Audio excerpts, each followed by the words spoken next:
I want you to talk about those people who are jealous of you and how they behave, and people who supports you and how they behave. अगर आप positive हो, आपका focus कुछ और है तो you can go ahead, because ये चीज़ें तो एक कान से सुनना और एक से निकालना पड़ेगा। सेम कंपनीज में भी है। जब आप कॉर्पोरेट में आते हो तो कई चीज़ें आपको इग्नोर करनी है, अच्छी चीज़ें ऑब्जर्व करो, नेगेटिव को अपने से दूर करो। बहुत इजी लगता है कि आप जाओगे, पापा ने पैसे दे दिए, सेटल हो जाओगे, पढ़ना ही तो है, कमाना भी है, कैसे होगा, सुनने में बहुत कुछ अच्छा लगता है। लेकिन जब वहाँ जाके सेटल होना पड़ता है, आप एक एलोन फील करते हो, डिस्क्रिमिनेशन फील करते हो, उस चीज़ को फेस करना, उस चीज़ से ओवरकम करना, it is very very difficult. आपने कहा कि आपने इंटर्नशिप अपने करेज से वो ले ली, लेकिन वहाँ के माहौल में एडजस्ट होना, वहाँ पर काम करना, या कैसे लोगों ने आपको परेशान करा या कैसे लोगों ने सपोर्ट किया? किसी भी कंट्री में जाओ, चाहे वो इंडिया है चाहे कोई भी कंट्री है, अगर आपके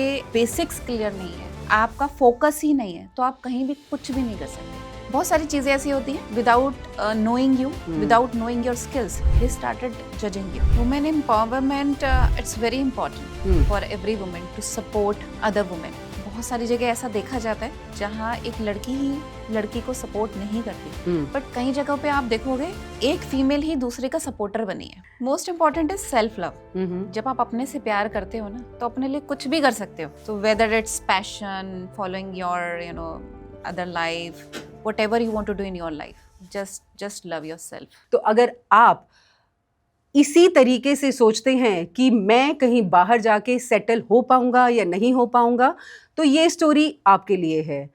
कहीं भी सेटल होना बहुत आसान है, बट अगर आप गिव अप ना करें और कुछ स्ट्रैटेजीज जो आज आप हमसे सीखेंगे। सो आइए स्वागत करते हैं रुचिका गर्ग का, जो अभी एक HR हेड की पोजीशन पे हैं शार्प कंपनी में, और यहाँ तक पहुँचना बहुत आसान नहीं था, बट उन्होंने हार नहीं मानी। तो जानते हैं उनकी इंटरेस्टिंग स्टोरी, तो आपको भी बहुत सारी स्ट्रैटेजीज मिलेंगी कि कैसे आप भी वहाँ पहुँच सकते हैं। Welcome Ruchika, thank you so much for coming on my show. Thank you so much for calling me here and sharing my experience with you and all. Ruchika, जब मैं आपसे मिली और मैंने जब आपकी स्टोरी सुनी, it was such fascinating story, because मुझे लगता है हर किसी का सपना होता है कि वो बाहर जाए, बाहर सेटल हो। बाहर की कंट्रीज़ बहुत फैसिनेटिंग हैं, बट आप जब बाहर गईं तो आपका कैसा था experience? Yes, it was amazing journey there and सब लोग बहुत एक्साइटेड होते हैं, मैं भी बहुत एक्साइटेड थी। पर जब वहाँ पहुँचे तो चीज़ें बिल्कुल डिफरेंट थी, क्योंकि बहुत इजी लगता है कि आप जाओगे, पापा ने पैसे दे दिए, सेटल हो जाओगे, पढ़ना ही तो है, कमाना भी है, कैसे होगा, सुनने में बहुत कुछ अच्छा लगता है। लेकिन जब वहाँ जाके सेटल होना पड़ता है, आप एक एलोन फील करते हो, डिस्क्रिमिनेशन फील करते हो। बिकॉज क्या होता है ना, कई बार लोकल पीपल चाहते हैं कि एक अच्छी पोजीशन पे केवल हम ही आ सकते हैं, कोई दूसरी कंट्री से आके कैसे इस पोजीशन पे आ जाए जी। उस चीज़ को फेस करना, उस चीज़ से ओवरकम करना, it is very very difficult. It was amazing. मैं बोलती हूँ कि अमेजिंग जर्नी थी, but I have learn so much to overcome on this things. So Ruchika, मैं ये जानना चाहती हूँ कि जब आप वहाँ गई, हम बात करते हैं कि आप जॉब के लिए गई थी वहाँ पर, तो आपका पहला मंथ जो था वो कैसा रहा, वो कैसा था? पहले तो मैं वैसे MBA करने के लिए गई थी, अच्छा। बट मुझे ये था कि MBA करके मैं वहाँ पे जॉब करूँ कुछ साल और फिर मैं इंडिया वापस आऊँ। पर जॉब करना बहुत बहुत मुश्किल था, बहुत मुश्किल, बिकॉज सब कुछ आपको अपने आप करना, और उसके बाद एज आई सेड डिस्क्रिमिनेशन बहुत ज़्यादा होता है। लोकल लोग आपको एक सर्टेन पोजीशन पे नहीं पहुँचने देते, वो बहुत डिफ़िकल्ट हो जाता है। तो उस चीज़ से ओवरकम आने के लिए मैंने सोचा आई तो हूँ, कुछ करके तो जाऊँगी। देन आई डिसाइडेड कि Ruchika, let's focus on the skills, let focus on your consistency, let's focus on your work only. तो मैं वहाँ पढ़ती थी आधा दिन, सुबह 7 बजे से लेकर 2 बजे तक कॉलेज, और 2 बजे से 10 बजे तक मैं जॉब करती थी। Slowly and gradually I proved my self and the result is I got 2 promotion there. Wow, जो ये बहुत अनयूजुअल है कि इतनी जल्दी किसी इंडियन का प्रमोशन होना, और वो भी यूके जैसी कंट्री में।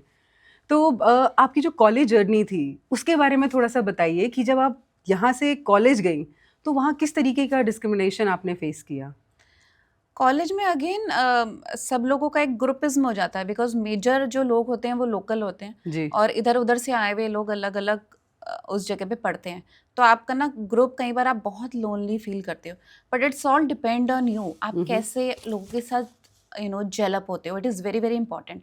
आप बहुत ही कंजर्वेटिव नेचर के हो या अपने आप को एकदम एक शेल में रखते हो, then it is very difficult to survive in that any country, not only in UK.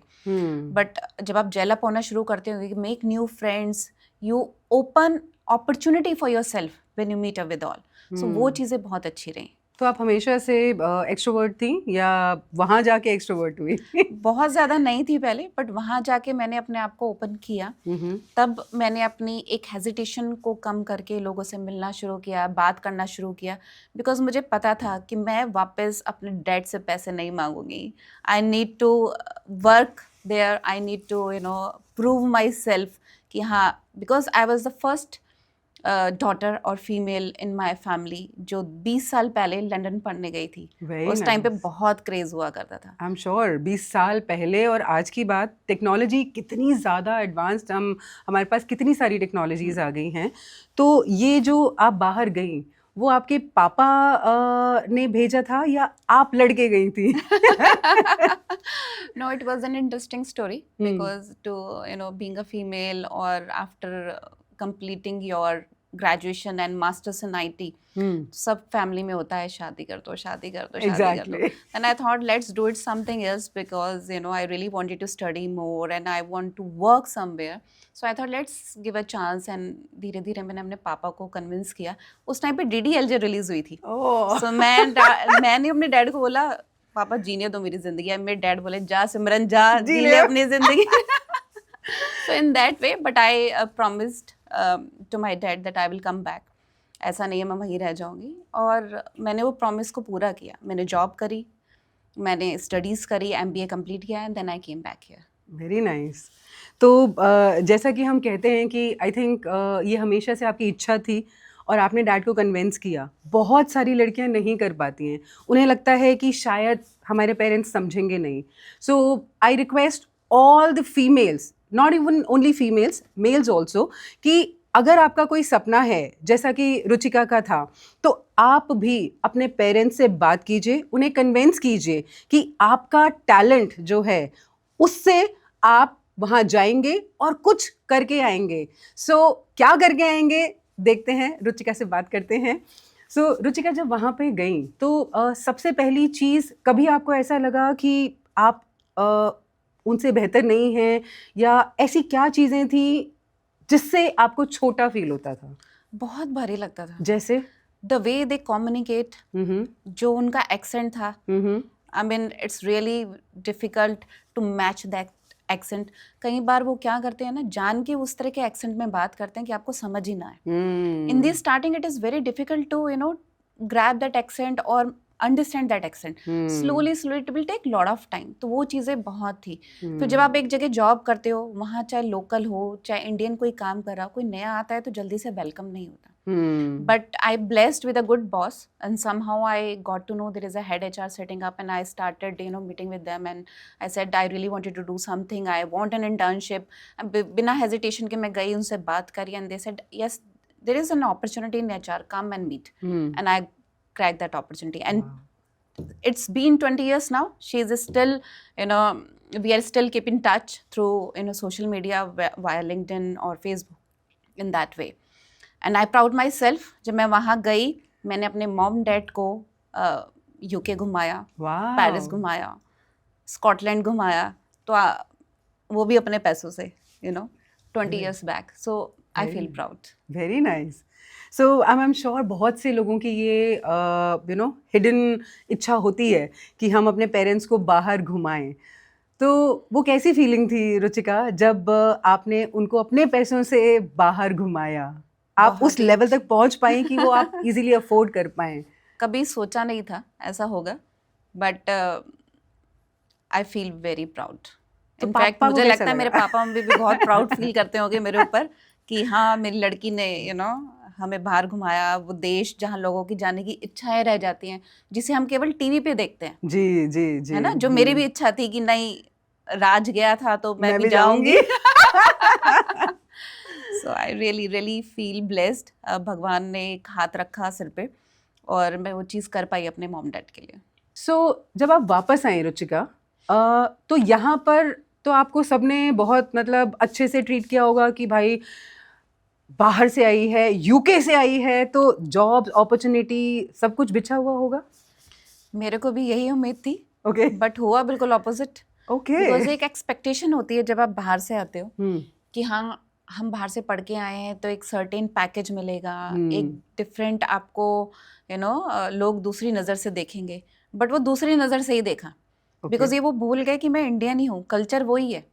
उनको ज़्यादा इंटरेस्ट ये रहता था कि ये चली कैसे गई, हम वहीं पे क्यों रह गए, ये कैसे सक्सेस हो गई।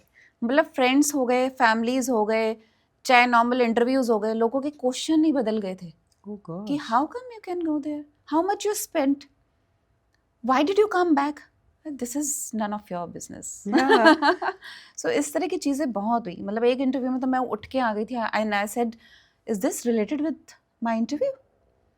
I mean this type of things I have faced a lot. Oh gosh, हमें तो लगता है कि कोई बाहर से आता है तो उसको ऐसे नौकरी मिलती है, but this is something very different. I think Bollywood movies ने सब ड्रीम दिखा रखा है, वैसा कुछ नहीं होता कई बार। हाँ, बट एक बॉलीवुड मूवी से तो आप चले गए ना, हाँ. लंदन। जाना मुझे था, जा सिमरन जा, रुचिका चली गई, but I am so happy. And I tell you Ruchika, मैं जितना आपको जान रही हूँ या जितना मैं आपको जानती हूँ, I feel so proud of you because I have seen your journey. किस तरीके से आप कहाँ से निकल के कहाँ पहुँची हैं, और वहाँ से भी चैलेंजेस कम नहीं होते, being a female and on the top. तो मैं चाहती हूँ कि जब आपने यहाँ पर ज्वाइन किया, आई एम श्योर ज्वाइन तो कर लिया, बट उसके बाद वाली जो स्टोरी है वो मैं जानना चाहती हूँ कि कैसा रहा आपका सफ़र once you are back from UK. तो लोगों की नज़रें जो थीं किस तरीके से आपको वैलिडेट करती थीं, या आपको इम्पैक्ट होता था उस चीज़ का? बहुत बार, बिकॉज जब आप जॉब शुरू करते हो तो एक एम्बिशन होता है आपका जी। आप चाहते हो एक सर्टेन पोजीशन पे पहुंचो, लेकिन इंडिया में बहुत सारी इंडस्ट्रीज ऐसी हैं जो कि मेन डोमिनेटिंग है। जब आप कदम भी रखते हो ना तो आप ये सोचते हो कि डिड समथिंग रॉन्ग, या फिर मेरे जेंडर जो है अ बैरियर आगे बढ़ने के लिए। तो वो चीज़ें बहुत थी, बिकॉज कई बार क्या होता है ना, ऐसे कमेंट आते हैं, अरे ये तो लड़की है, ये नहीं कर पाएगी, ये नहीं कर पाएगी, अरे ये तो लड़की है, अरे हमें पता है, assumptions हो जाते हैं कि लड़की है, इसके प्रमोशन मिल गए तो अलग तरीके से ही मिला होगा। If you closely working with your seniors then they assumed, वो उनका अपब्रिंगिंग है, नॉट मेरी। तो बट कई बार क्या होता है ना, आप बहुत नेग्लेक्टेड फील करते हो, आपको लगता है कि नहीं क्या हो गया है मेरे साथ, मतलब डिस्क्रिमिनेशन इधर भी हर जगह, तो ये हो क्या रहा है। So sometimes it is very very difficult to adjust in that type of industry where a man dominating sector. You need to show what kind of position you need to reach. It is very difficult to reach because इतने barriers आते हैं, इतने obstacles आते हैं, उनको कब तक हटाओगे? एक बार तो आप टूट ही जाते हो, क्या छोड़िए, शादी करो, घर में बैठो, सेटल हो जाओ। बट मेरा एम्बिशन कुछ और था जी, मुझे बढ़ना था आगे, और मैं शुरू से ही लाइफ में कुछ ना कुछ करना चाहती थी और कुछ ना कुछ हटके किया था। तो मैंने कहा नहीं रुचिका, डिस्करेज नहीं होना, you just focus on your skills. और एक टाइम आया जो लोग मेरे अगेंस्ट ही बोलते थे रुचिका नहीं कर पाएगी, वही लोग बोलते थे कि हम इसको लड़कियों में गिनते ही नहीं है, ये कुछ भी कर सकती है। वाओ। सो रुचिका, वो क्या चीज़ें थीं जिसकी वजह से, या वो कौन लोग थे जिन्होंने आपको सपोर्ट किया, या आपने जब आप उस फेज से निकल रही थी तो क्या किया बाहर आने के लिए? स्टार्टिंग में बहुत प्रॉब्लम्स हुई, बट जब आप दिखाते हो ना आप गलत तरीके से आगे नहीं बढ़ रहे, आपको अपना सब्जेक्ट पता है, आपको पता है आपको कैसे ग्रो होना है, आप पूरी हार्ड वर्क कर रहे हो, मेहनत कर रहे हो, तो फिर वो धीरे धीरे ना लोगों को दिखने लगता है। मेरा काम ही वॉइस बन गया मेरी, वाओ, वेरी तो नाइस। मैंने उन्हीं लोगों को आंसर दिया जो लोग बोलते थे इसको कुछ नहीं आता, वही लोग मदद के लिए भी आते थे कि ये रुचिका ही है जो कर पाएगी। तो वो चीज़ मैंने प्रूव करी। और वही मैं सब लोगों को ना एक संदेश देना चाहूँगी जी कि अपना हार्ड वर्क नहीं छोड़ना है। जी। मतलब please be focus on your work. गलत तरीके से ऊपर आना वो एक समय होता है, एक लिमिटेड टाइम होता है जब आप आ सकते हो, बट आप सही तरीके से ऊपर जा रहे हो तो आप लगातार सीढ़ियां ही चढ़ोगे। That is most important. I'm sure. So, as Ruchika rightly said, so this message is for all the corporate people.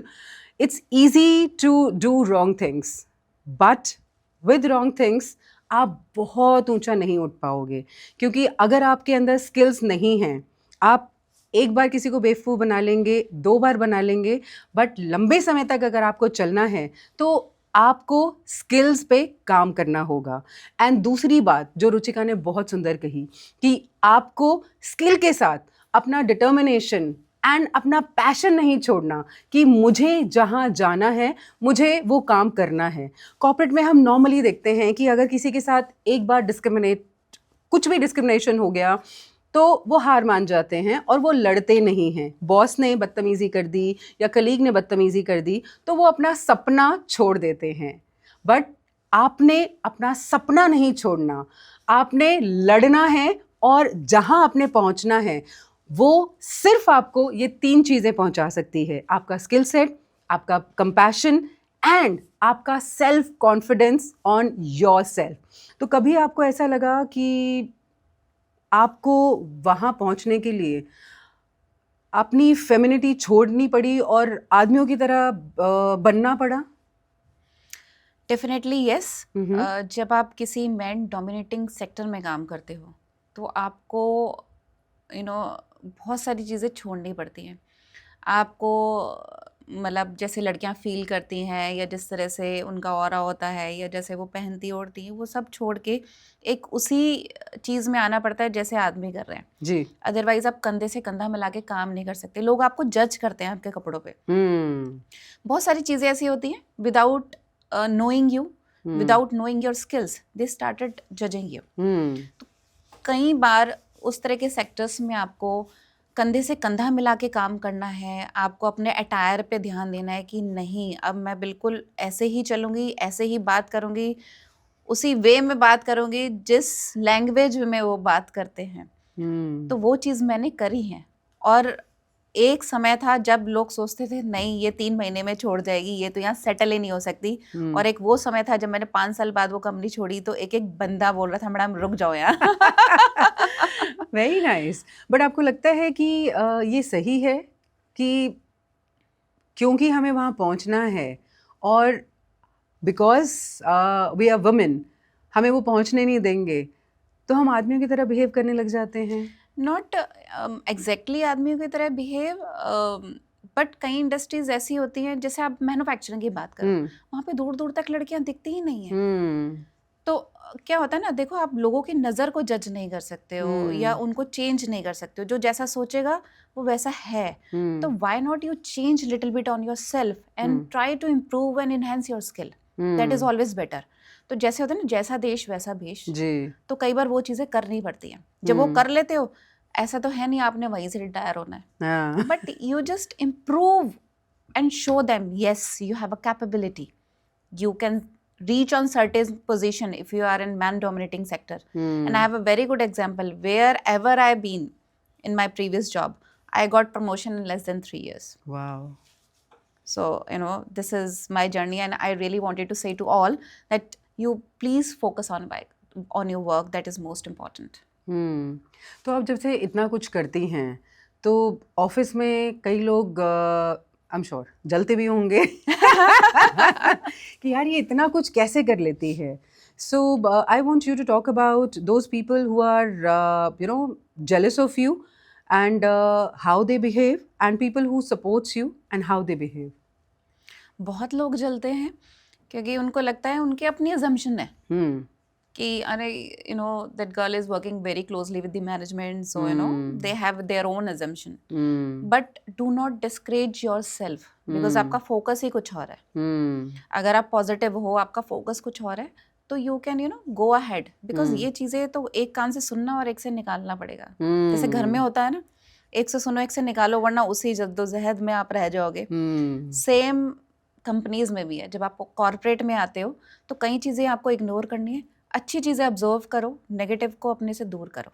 तो ये एक गुरु मंत्र है, अदरवाइज तो आप सरवाइव कहीं भी नहीं कर सकते in your life. I agree. वो बहुत इंपॉर्टेंट है। तो रुचिका, आपको क्या लगता है कि जब जैसे पहले लोग आपको बोलते थे या ताने देते थे, या जैसे आपने बताया कि बहुत ही वाहियात कमेंट्स भी करते थे कि किस तरीके से कपड़े पहने हुए हैं, या वेस्टर्नाइज है, या सोच इसकी ऐसी है, या मॉडर्न है, तो उस टाइम पे आई एम श्योर बुरा तो लगता होगा। तो आपने क्या महसूस किया कि वो आपके कपड़ों की वजह से कमेंट करते थे, या उनकी खुद की कुछ एस्पिरेशंस अनफुलफिल्ड थी? आपका क्या एक्सपीरियंस रहा? उनकी खुद की इनसिक्योरिटी थी। उन्हें पता था लड़की है, कॉन्फिडेंट है, एजुकेटेड है, स्किल्स है, तो हमसे ऊपर पहुंच जाएगी, और हम यहाँ 15-20 साल से कर रहे हैं, हम यही रह जाएंगे। उस चीज़ को मात दे के आगे बढ़े। Very nice. And I think जैसे कि मैं हमेशा कहती हूँ कि आपको हर तरीके के पुरुष मिलेंगे, अच्छे भी और बुरे भी, और ये नॉर्मल है कि आप जब एक पुरुष प्रधान देश में हैं, या इंडस्ट्री कह लो, कि मेल डोमिनेटिंग सोसाइटी कह लो या इंडस्ट्री कह लो, तो वहाँ पर आपको प्रूफ करना पड़ता है। और जब आप वो प्रूफ कर देते हैं तो ये वही लोग हैं जो रिस्पेक्ट करने लगते हैं। क्योंकि मुझे ऐसा लगता है कि पुरुषों की भी कोई गलती नहीं है, उनको बचपन से सिखाया ही ऐसा गया है कि औरत की जगह घर में है, और औरत कभी तुमसे ऊपर या बेटर नहीं हो सकती, क्योंकि उन्होंने देखा है अपने घरों में, right? And they feel more powerful when they dominate a woman. मुझे ऐसा लगता है कि जितना मेरी ऑब्जर्वेशन है, बट कुछ लोग बहुत ही खूबसूरत होते हैं in terms of, I am talking about male, जो ये समझते हैं कि अगर एक लड़की को आप वो कॉन्फिडेंस दे दो कि तुम अच्छी हो, तुम बेटर हो, तुम कर सकती हो, तो आई थिंक वो लड़की कितनी ऊंची जा सकती है, किस ऊंचाइयों पे जा सकती है, दे हैव नो आइडिया। जैसा कि मैं हमेशा कहती हूँ कि हमारे जब हम पैदा होते हैं तो लड़कियों के खासकर आइडल जो होते हैं उनके पापा होते हैं। पापा की परियां, क्यों बोलते हैं पापा की परियां? बिकॉज हम अपना सपोर्ट एक मेल में ढूंढते हैं। कभी मम्मी की परियां सुना है? कभी नहीं सुना होगा क्योंकि मम्मी की परियां नहीं होती, मम्मी के लाडले होते हैं। अब प्रॉब्लम मुझे क्या लगता है रुचिका, क्या होती है कि मम्मी के जो लाडले होते हैं उनको हर चीज़ प्लेट में परोस के मिल जाती है। अब क्योंकि वो मम्मी के लाडले हैं और मम्मी एक महिला है, तो पुरुषों को आदत होती है कि महिला हर चीज़ सर्व करे, डोमिनेट ना करे, सर्व करे। चाहे आप पतियों की बात कर लें, चाहे बच्चों की बात कर लें, एक महिला घर में सिर्फ सर्व करती है, डोमिनेट तो नहीं करती है, क्योंकि वो माँ है। तो आई थिंक वहीं से उनकी सोच भी पनपती है। तो बहुत ज़रूरी है, जो मेरा पर्सनली मानना है, कि अगर आप अपने घर का माहौल चेंज कर लें, अगर आप अपने लड़कों को ये सिखाएं कि लड़कियां और लड़कों में कोई भेद नहीं है, वो दोनों बराबर हैं, और कोई ऊपर या कोई नीचे नहीं है। आई एम श्योर आपकी जर्नी में आपके पापा का बहुत बड़ा हाथ रहा होगा, क्योंकि बहुत सारे पेरेंट्स मैंने देखे हैं कि लड़कियां जाना चाहती हैं बाहर, बट वो नहीं भेजते कि भाई नहीं, हमारी लड़की बाहर नहीं जाएगी। बाहर तो छोड़ो, मतलब एक सिटी से दूसरी सिटी तक नहीं भेजते। तो बहुत प्राउड होते थे, मेरी लड़की बाहर से पढ़ के आई है तो मुझे लगता है कि है, हाँ। सो जब ये पापा होते हैं तो बड़े प्राउड होते हैं, बट यही पापा जब कहीं जॉब कर रहे होते हैं तो आप सोचो कि पर्सपेक्टिव कितना चेंज हो जाता है।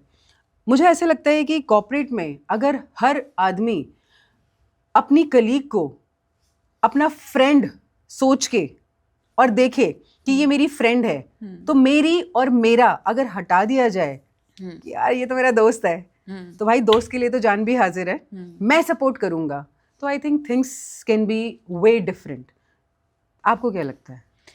मेरी ज़िंदगी में भी कुछ लोग ऐसे आए, कुछ बॉसेस भी ऐसे हैं जिन्होंने थ्रू आउट सपोर्ट किया। तो ऐसा नहीं है कि मेल हमेशा गलत ही होते हैं या आपको सपोर्ट नहीं करते, because otherwise it is very very difficult to reach on certain position. In my previous company also, the promoters of the company and the boss of mine, the CHRO, he always supported me कि तू कर, मैं खड़ा हूँ ना. तो उससे हिम्मत आती है कि हाँ भाई मैं कुछ भी गलती कर लूँ, ये खड़े हैं. तो वो चीज़ बहुत अच्छी थी. In my current company also, as I said, कि हमारे जो बिजनेस हेड्स हैं या फिर जो मेरे मैनेजमेंट है वो हमेशा खड़े हैं. मतलब कई बार तो ऐसे होता है मेरे पास आके कहते हैं you are leading this project and I are surprised. हाँ, मुझे तो आता ही नहीं. कहते हम है ना. तो मतलब ये चीज़ें बहुत अच्छी हैं. और if I am talking about अभी करंट में जो मेरे एक बिजनेस हेड है Mimo Jain, I really wanted to name, he is very genuine, he is you know the way he is handling his team. उनकी टीम में बहुत लड़कियां हैं और कई बार ऐसे होता है कि बिजनेस हेड ना कोशिश करता है एचआर को दबाने की, बट यहाँ पे उल्टा है. यहाँ पे जो बिजनेस हेड्स हैं वो एचआर को और प्रमोट करते हैं कि नहीं आप करो ma'am, you can do it. So उस तरह का मतलब कल्चर मिला मुझे यहाँ पे, और हमने उसको बनाया, उस कल्चर को मेंटेन करा. वो बहुत इंपॉर्टेंट है. तो वो चीज़ हमें मिली कि हाँ भाई कोई बिजनेस हेड बोल रहा है या एचआर बोल रहा है, एक दूसरे को सपोर्ट कर रहे हैं. एक फ्रेंड भी हैं, जब किसी तरह की लड़ाई होती है वो भी होती है, पर हम एक दोस्ती भी निभाते हैं. इसी तरह से और भी बिजनेस हेड्स हैं मेरे अलग बिजनेस यूनिट्स में, ऑलवेज सपोर्टेड माय डिसीजन, या मुझे ऐसा करना है तो ऐसा नहीं है कि नहीं नहीं तुम क्यों करोगी, ऐसा तो पहले होता ही नहीं था, ऐसी चीज़ नहीं हुई. तो ऑलवेज सपोर्टेड कि न्यू चीज़ों को आप इनिशिएट करो. And that is one of the reason जिस तरह से अब हम ग्रो कर रहे हैं आगे, वो एक अलग लेवल पे ग्रो करेंगे. जी.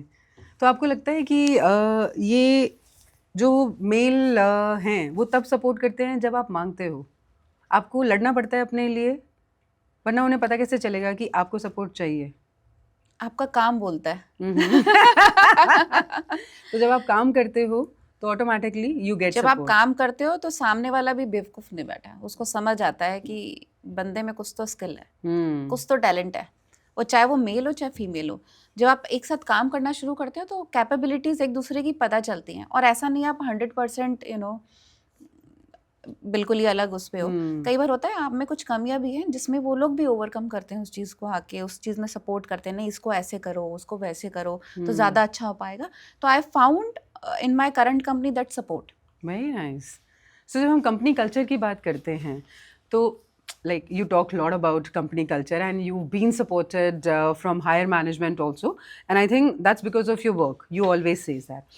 तो कंपनी कल्चर आपको क्या लगता है कि एक कंपनी कल्चर अच्छा बनाने के लिए मैनेजमेंट को क्या करना चाहिए? ये टॉप ड्रिवन होता है. अगर मैनेजमेंट अच्छी है, माइक्रो मैनेजमेंट नहीं कर रही है, they have given a free hand to you, तो डेफिनेटली कल्चर उसी तरह से आगे फ्लो होता है. ओके. तो मैनेजमेंट का बहुत बड़ा हाथ है कि किसी भी तरह का डिस्क्रिमिनेशन नहीं होने दे, किसी भी तरह की चीज़ों को रोका ना जाए, और मतलब गलत ना होने दे, और कुछ गलत हो रहा है तो उसको साथ के साथ आंसर करें, which is good in our organisation. कोई कंप्लेंट आती है हम साथ साथ रिजॉल्व कर देते हैं, कोशिश करते हैं प्रोएक्टिवली उस पर काम करें.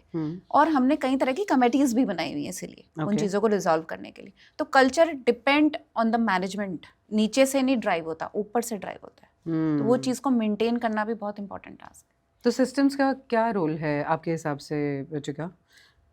बहुत इंपॉर्टेंट. सिस्टम होंगे, प्रोसेस होंगे तो सब उसी हिसाब से चलेंगे. सिस्टम नहीं होगा, प्रोसेस नहीं होगा, हायरार्की फॉलोज नहीं होंगी, तो कोई भी कुछ भी मनमानी करेगा, then it is very difficult to control entire things. हमें ये बताइए कि जैसे आप जिस लेवल पे आप हैं, आसान तो नहीं होता, और आप घर भी संभाल रही हैं, आप ऑफिस भी संभाल रही हैं. हम ऑफिस की बात करते हैं कि ऑफिस में बहुत पॉलिटिक्स होती है, बट स्टिल आप वहाँ पहुँची जहाँ पहुँचना चाहती थी. तो कैसे पहुँची? थोड़ा से टिप्स हमें भी दे दीजिए. सबसे पहले तो हमें ये सोचना है हमें करना क्या है जी, और उस चीज़ के लिए आपको पता होना चाहिए आपको कहाँ पहुँचना है, कैसे पहुँचना है, टारगेट क्या है. या तो आपकी अच्छी स्किल्स है, आप राइटिंग करते हो तो आप उन चीज़ों को लिखो, या अपने आप से बातें करो. जब बात करोगे तो आपको क्वेश्चंस के आंसर अपने आप ही आपको मिलने लगेंगे. वो बहुत इंपॉर्टेंट है. सेकेंडली आपको बहुत ही पॉजिटिव रहना पड़ेगा, बिकॉज कहीं ना कहीं उलझने सबकी ज़िंदगी में होती हैं. जहाँ आपने नेगेटिव सोचना शुरू किया, नेगेटिव सबकॉन्शियस माइंड सबसे जल्दी अट्रैक्ट करता है और आपके साथ नेगेटिविटी होने लगती है। पर जब आप पॉजिटिव सोचते हो तो पॉजिटिव चीज़ें अट्रैक्ट करती हैं, तो वो बहुत इंपॉर्टेंट है। थर्ड, एक अच्छा दोस्त आपकी ज़िंदगी में बहुत इंपॉर्टेंट है, जो आपकी सुने, आपको राइट टिप्स दे। ऐसा नहीं आपके पीछे कुछ और आपके सामने तो अच्छा और वैसे कुछ और। तो उसमें चाहे आपका फ्रेंड बॉय है या गर्ल है, डजेंट मैटर, बट एक अच्छा लिसनर चाहिए आपको, एक अच्छा दोस्त चाहिए जो सुने आपको एडवाइस दे कि नहीं रुचिका, ये गलत किया है, इसको ऐसे करना है। फोर्थ, किसी भी तरह की कोई भी हॉबी या कोई भी पैशन को फॉलो करो। फिफ्थ, अगर आप किसी की हेल्प कर सकते हो किसी जरिए से, चाहे जैसे मेरे को लगा मैं CSR के थ्रू बहुत लोगों की हेल्प कर सकती हूँ, काफ़ी वुमेन्स को इंस्पायर कर सकती हूँ, जिससे मैं अपने दुख को भी ओवरकम करती हूँ, तो वो चीज़ बहुत important. Depend on you how you can deal with that और how can you help with to others. So वो चीज़ बहुत इंपॉर्टेंट है। तो कुछ चीज़ें हैं जब आप फॉलो करना शुरू करोगे, आप पॉजिटिव रहोगे, दूसरों की हेल्प करोगे, तो आपको ना वो नेगेटिविटी के लिए टाइम नहीं मिलेगा, वो पॉलिटिक्स के लिए टाइम नहीं मिलेगा, बिकॉज आप बिजी हो एंटायर डे। रात को एक अच्छी नींद आएगी, that is most important. I agree, completely agree Ruchika, because I still remember जब आपको पता ही है जैसे कि मेरा एक NGO है जहाँ पर मैं बच्चों को पढ़ाती हूँ, तो मेरी लाइफ का एक बहुत सबसे गंदा फेज चल रहा था जब मैं इन बच्चों के साथ जुड़ी, और उन बच्चों के साथ जुड़ने के बाद मैं सब कुछ भूल गई। जैसा आपने कहा कि आप सब कुछ भूल जाते हो और आप को टाइम ही नहीं होता कि आप देखो कि कौन पॉलिटिक्स कर रहा है, कौन क्या कर रहा है। आप इतने फोकस्ड हो जाते हो अपने काम को लेके कि हाँ, आप उनको देखते हो कि यार उनके पास कुछ भी नहीं है and still they are happy. तो तुम्हारे पास तो सब कुछ है यार and you are still not happy. So they are my inspiration and I can completely resonate what you are saying. Because जब आप दूसरों के दुख सुनते हो ना, आपको लगता है मेरा तो कुछ भी नहीं है। हाँ, तो क्यों ना हम उनकी हेल्प करें, जिनके पास इतने दुख हैं, जिनके पास कुछ नहीं है, उनकी हेल्प करी जाए। तो वो बहुत इंपॉर्टेंट हो जाता है। तो अपने दुख कम लगने लगेंगे, पॉजिटिव रहोगे तो चीज़ें पॉजिटिव देखनी शुरू हो जाएंगी। तो which is I think it is very most important, because stress भरी लाइफ आजकल कॉर्पोरेट में सबकी है, बहुत नॉर्मल है। चाहे वो पर्सनल ले लो चाहे प्रोफेशनल ले लो, स्ट्रेस तो पूरी ज़िंदगी में भरा हुआ है। बट आपको ओवरकम करना है, चाहे वो मेडिटेशन से हो, चाहे वो जिम करके हो, चाहे वो पेंटिंग करके हो, कोई भी हॉबी को पैशन आपका जो भी है उसको लेके हो, तो वो इम्पोर्टेंट है। आपने एक बहुत खूबसूरत बात करी कि आपके पास एक दोस्त होना चाहिए जिससे आप सब कुछ खुल के बात कर सकें। तो थोड़ा सा दोस्ती पे बात करते हैं। कभी कभी हमारी लाइफ में ऐसा होता है कि हमारे साथ बहुत अच्छे लोग होते हैं और सडनली वो डिसअपियर हो जाते हैं या कुछ डिफरेंसेस आ जाते हैं। तो आपके साथ भी कभी कुछ ऐसा हुआ जब आपने अपने दोस्तों को फिल्टर किया और जो सही लोग थे, क्योंकि हम सोचते हैं वो सही हैं बट सही नहीं होते, बट हम कनेक्टेड होते हैं, तो ऐसा कुछ? कई बार ऐसे होता है और कई बार ऐसे लोग मिले ज़िंदगी में जिन पे आपको लगा भरोसा करना चाहिए, बट वो कुछ और ही निकले जब आपको ज़रूरत थी। बिकॉज मैंने वो अप्स एंड डाउन्स देखे हैं ज़िंदगी के, कि जब आप एक अच्छी पोजीशन पे भी थे और जब डीमोनेटाइजेशन आया, टेलीकम्युनिकेशंस कंपनी बंद हो गई, तो वो फेज भी था कि आप हो, आपकी फैमिली है, बट कोई जॉब नहीं है, 2 बच्चे हैं। जो आपको इतना पूछते थे या तुम्हें लगते थे वेरी नियर एंड डियर है, वो सडनली डिसअपियर हो गए। आपके फोन्स नहीं उठा रहे, मिस्ड कॉल्स जा रही हैं, never call back. Then I realised जिंदगी में बहुत इम्पोर्टेंट है अपने पे फोकस करना, सेल्फ लव करना, स्किल्स पे फोकस करना, इन्हेंस करना। Self learning is very much important, because तभी आप उससे ओवरकम हो पाओगे, तभी नए अपॉर्चुनिटीज़ के द्वार आपके लिए खुलेंगे। और कभी भी ये नहीं सोचना कि नहीं मैं इसी फील्ड में जा रही हूँ, मुझे जॉब नहीं मिल रही। Explore the opportunities. जैसे कि मैं HR में हूँ, लेकिन अगर मुझे कोई और काम भी मिलता है तो मैं कोशिश करती हूँ कि क्यों ना उस चीज़ में अपने हाथ को आजमाया जाए। यू नो, चाहे वो IT से रिलेटेड चीज़ें हों, चाहे वो CSR से रिलेटेड चीज़ें हों। So I am blessed, right now I am working in a shop as a head HR.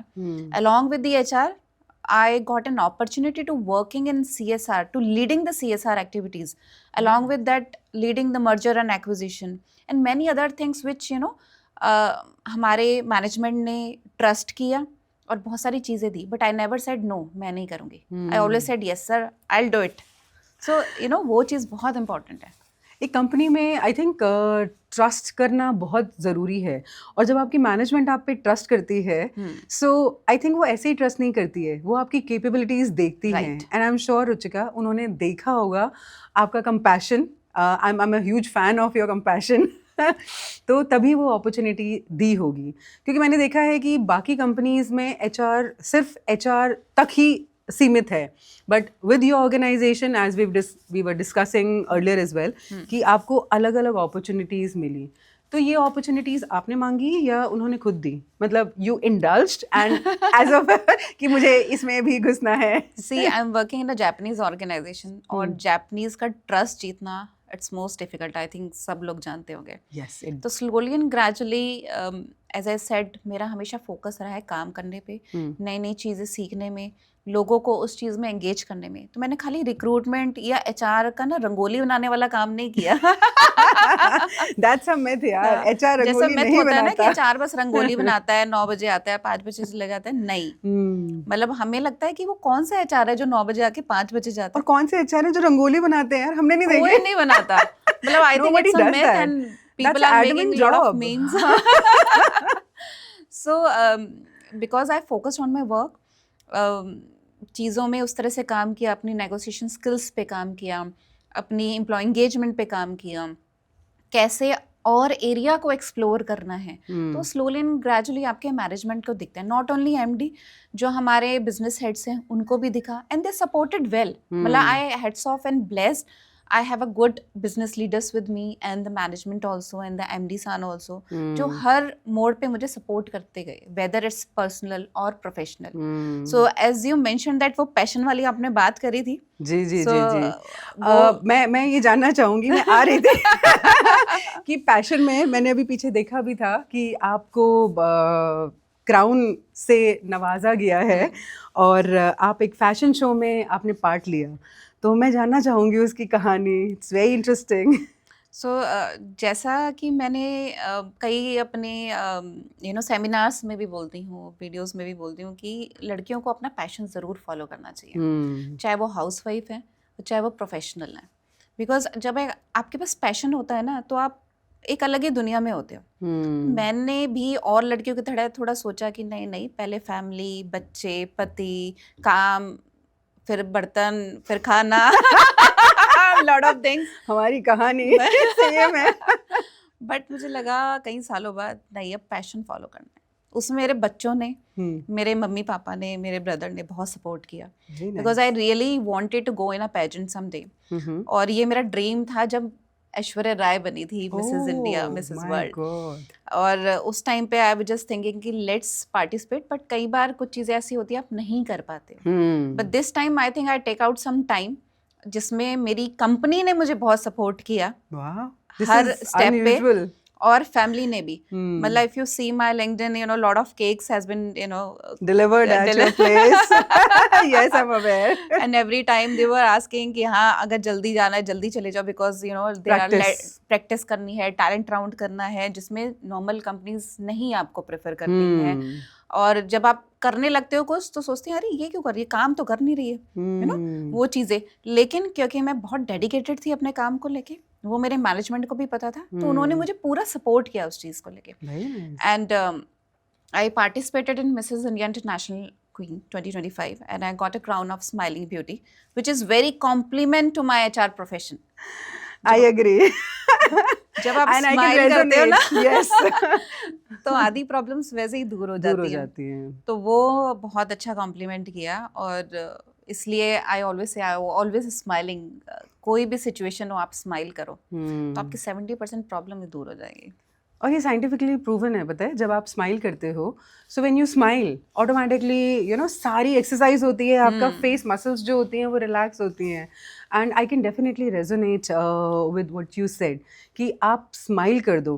Because I also come from HR and I also got a lot of compliments on, you know, the same thing. कि यार आप मस्त रहते हो, आप smile करते रहते हो. जब आप होते हो ना, तो ऐसा लगता है कि प्रॉब्लम ही नहीं है. So I think being an HR, it's a compliment because हमारा काम होता है ह्यूमन रिसोर्स, कि ह्यूमन को ह्यूमन बनाए. और ह्यूमन तब बनेंगे जब आप रिलैक्स करते हैं. किसी को देखकर अगर आपको अच्छा लगता है और आपकी प्रॉब्लम्स गायब हो जाती हैं, so I think that's the best compliment जो आपके साथ हुआ कि मैम आपकी स्माइल को देख के हमें लगता है कि हाँ यार ऐसे होना चाहिए।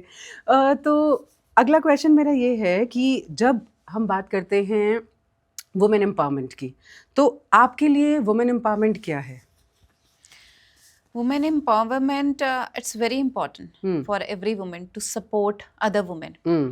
बहुत सारी जगह ऐसा देखा जाता है जहाँ एक लड़की ही लड़की को सपोर्ट नहीं करती, बट कई जगहों पे आप देखोगे एक फीमेल ही दूसरे का सपोर्टर बनी है जी, which is very important because मैंने वो चीज़ें देखी हैं जहाँ कोई सपोर्ट भी नहीं मिला। जब मैं किसी से बात करती हूँ मुझे ये लगता है कि नहीं ये तो मैं पास्ट में ही चली गई, वो चीज़ें मेरे साथ भी हुई है, तो मुझे लगता है we need to support somewhere, चाहे वो किसी भी तरीके से हो, किसी की स्किल्स को इनहेंस करना हो, किसी को डिजिटली कोई स्ट्रॉन्ग करना हो, किसी को वुमेन एंटरप्रेन्योरशिप पे जाना है, उसको कैसे सपोर्ट करना है। तो खाली चीज़ें पैसे से नहीं होती कि आपको पैसा दे दिया सपोर्ट हो गया। कई बार 2 वर्ड आप अच्छे से उससे बोलो, एक अच्छी हग कर दो, यू नो, वो भी बहुत बड़ा सपोर्टर होता है। या आपको सुन लो बस, जब आप उसके सुन लोगे ना उसके भी आधे दुख खत्म हो जाते हैं। तो इस तरह से अगर आप सपोर्ट करते हो तो दूसरी वुमेन भी एम्पावर होती है कुछ करने के लिए। आप दूसरे को भी एम्पावर करते हो कि नहीं ये लाइफ यहाँ खत्म नहीं हुई, बहुत कुछ है अभी। आई एग्री, वो कर पाते हो। I agree, I think we all should support each other. मुझे ऐसा लगता है कि देखिए हम देखते हैं कि बहुत सारी महिलाएं हैं जो सिर्फ जेलेसी के कारण, अब मुझे नहीं पता कि वो क्यों है, बट जेलेसी का रीज़न होता है कि आप वो पाना चाहते हैं जो उसके पास है, बट अगर आप उसको सपोर्ट नहीं कर रहे हैं तो ट्रस्ट मी आप उस जेलेसी को और बढ़ा रहे हैं और अपने अंदर एक नेगेटिविटी क्रिएट कर रहे हैं। और अगर आप उसको सपोर्ट करते हैं तो ऑटोमेटिकली वो जेलेसी जो है वो दूर हो जाएगी और आपके अंदर जो कमियां हैं वो भी दूर हो जाएगी। ट्रस्ट मी, अगर एक महिला दूसरी महिला को सपोर्ट करे उससे ज़्यादा अच्छा सपोर्ट कभी भी नहीं हो सकता, बिकॉज आई थिंक हम सब उस जर्नी से जाते हैं। जब हम छोटे होते हैं, how we been brought up, हमें किस तरीके से पढ़ाया लिखाया जाता है या बताया जाता है कि एक राजकुमार आएगा, फेरी टेल, कि आप उसके साथ कुछ करिएगा, जब आपको बाहर जाना है तो अपने हस्बैंड के साथ जाइएगा। I think we all go through the same journey और मे बी डिफरेंट। आजकल कुछ लोग थोड़े से ज़्यादा एजुकेटेड हो गए हैं या अच्छे तरीके से अपने बच्चों को बताते हैं, बट मैं आप सबसे रिक्वेस्ट करूँगी कि जर्नी सभी की सेम है, तो आप प्लीज़ जेलसी में मत पड़िए, सपोर्ट कीजिए। एंड ट्रस्ट मी, एक बार आप किसी फीमेल को सपोर्ट करके देखिए, आपको जो अच्छी एक बहुत अच्छी फीलिंग आएगी ना, मुझे बताइएगा। तो रुचिका, मैं चाहती हूँ कि जाते जाते आप सभी के लिए अपनी जर्नी से कुछ लाइफ लेसन देके जाइए। Most important is self love. जब आप अपने से प्यार करते हो ना तो अपने लिए कुछ भी कर सकते हो। तो whether it's passion, following your other life, whatever you want to do in your life, just love your self. आप अपनी केयर करना शुरू करोगे, आप अपने लिए सब कुछ करोगे जो आपको पाना है। So that is most important for you. Very nice. For specially for female जो अपने को सेल्फ लव करना छोड़ देती हैं, वो बहुत इंपॉर्टेंट है। I agree. सो जैसा कि रुचिका ने कहा, self love that is the most powerful thing, क्योंकि हम एज अ वुमेन हम सबका ध्यान रखते हैं, बट हम अपना ध्यान रखना भूल जाते हैं। जैसे आप अपने भाई का, अपने माँ बाप का, अपने बच्चों का ध्यान रखती हैं, उसी तरीके से अपना भी ध्यान रखना शुरू कीजिए, क्योंकि जब अपना ध्यान आप रखना शुरू कर देंगी तो आपकी जो डिपेंडेंसी है दूसरे लोगों से, वैलिडेशन जो आपको चाहिए, वो सब खत्म हो जाएगा। और जब आप अपने आप से प्यार करने लगती हैं, और यहाँ मैं एरोगेंट होने के लिए नहीं कह रही हूँ, अपने आप से प्यार करना मतलब अपने आप को प्रायोरिटी देना। कभी अगर आपको गुस्सा आ रहा है तो आने दीजिए, कभी अगर आपका मन काम पे नहीं लग रहा है तो छुट्टी ले लीजिए, कभी अगर आपको बच्चों को या अपने पति को खाना नहीं देना है तो बोल दीजिए कि आज आप अपने आप कर लीजिए। कभी अगर आपको बहुत बुरा लग रहा है तो बाहर जाकर नेचर में थोड़ा टाइम स्पेंड कीजिए। कभी आप सेल्फ डाउट में हैं तो अपने दोस्त को फ़ोन कीजिए, और ये वो दोस्त जो आपको आपके लिए प्यार करता है या करती है और जज नहीं करते। और कभी ऐसा भी कीजिए कि अलग अलग लोगों से मिलिए, अनजान लोगों से मिलिए, जाकर उनसे बात कीजिए, उनकी लाइफ में क्या चल रहा है वो सुनिए, and trust me, you will get a different perspective. Corporate life ऐसी ही चलेगी, कॉर्पोरेट लाइफ का टेंशन ऐसा ही चलेगा। आपको कॉर्पोरेट लाइफ चेंज नहीं करनी है, आपको अपने आप को ढूंढना है, और जैसा रुचिका ने कहा, सेल्फ लव और अपने कंपैशन को हमेशा चालू रखना है, उसे नहीं छोड़ना। अगर रुचिका 2 बच्चों की माँ होने के बाद ये क्राउन जीत सकती हैं तो आप भी जीत सकते हैं। आज रुचिका जहाँ हैं वो सिर्फ और सिर्फ सेल्फ लव की वजह से है, और उन्होंने एक चीज़ नहीं छोड़ी, उन्होंने अपने आप को इम्प्रूव करना नहीं छोड़ा। अगर आप रुचिका की जर्नी पढ़ेंगे या देखेंगे, आपको पता चलेगा कि पहली रुचिका 20 साल पहली और आज की रुचिका में एक चीज़ कॉमन है कि वो अपने आप को अपग्रेड करना चाहती है। Every month she does something which upgrades her. So आप भी अपने आप को अपग्रेड कीजिए।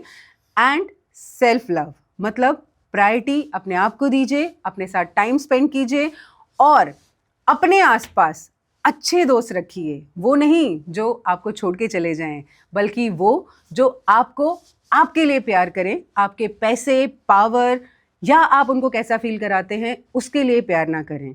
तो जैसे आप अपने बच्चों को प्यार करती हैं, वैसे ही अपने आप को प्रायोरिटी दीजिए और अपने आप को प्यार कीजिए। तो हंसते रहिए, मुस्कुराते रहिए। सो इसी के साथ thank you so much Ruchika. Thank you. Thank you.